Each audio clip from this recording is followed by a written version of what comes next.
అన్న మల్లె పువ్వుకు పందిరి బోలే అన్న మల్లె పువ్వుకు పందిరి బోలే మసక చీకటిలో వెన్నెల బోలే మల్లె పువ్వుకు పందిరి బోలే మసక చీకటిలో వెన్నెల బోలే నీ పాదం మీద పుట్టి మచ్చలై చెల్లమ్మ.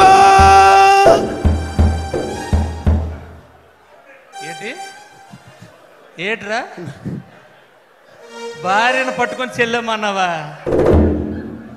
భార్యను పట్టుకొని ఒరే ఈశ్వరరావు తన్నిందా? మామూలు తల్లది ఇరిగిందా? అవతల పడ్డని వెళ్ళిపోయి మరి తన్నదేట్రా? అవతల పడ్డని వెళ్ళిపోయి తన్నదేట్రా? నేను బంధు తాగనరా. భార్యను పట్టుకొని చెల్లమ్మ అంటే తన్నదరా అన్న పాట స్పందించేసానే. ఏమి స్పందించడం రా? ఎప్పుడు ఏది స్పందించాలో తెలియపోతే ఎలాగరా? అన్న పాట స్పందించేసాను, నీకు తెలుసు కదా నా బాధ. ఇన్ని తన్నులు తిన్నా నీకు మార్పు రాకపోతే ఎలా? ఏంటి నా బతుకంతన్నా, మీరందరూ ఎమ్మెల్యేలు అయిపోయారు పాటలు పాడించుకొని.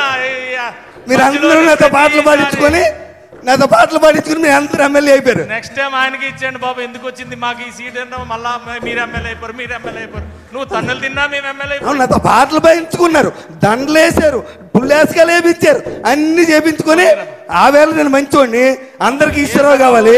మళ్ళా నువ్వు మొదలెట్టగానే అన్న ఏ టైం బాగోలేదు. అవునా నువ్వు ఆ పెళ్లికి రాలేదు? ముసలమ్మ పుట్టినరోజుకి మన రామారావు వాళ్ళ నాన్నమ్మ లేదా? పూర్ణ మార్కెట్ దగ్గర పెద్ద మన వంశీ అన్న, ఆవిడ పెద్ద ఆవిడ.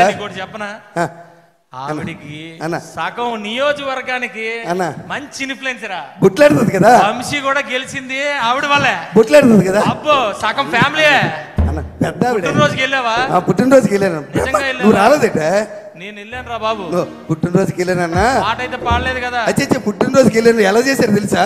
అది పుట్టినరోజు ఏంటన్నా బ్రహ్మాండంగా చేశారు. మామూలుగా 15-20 గొర్రెపోతులట.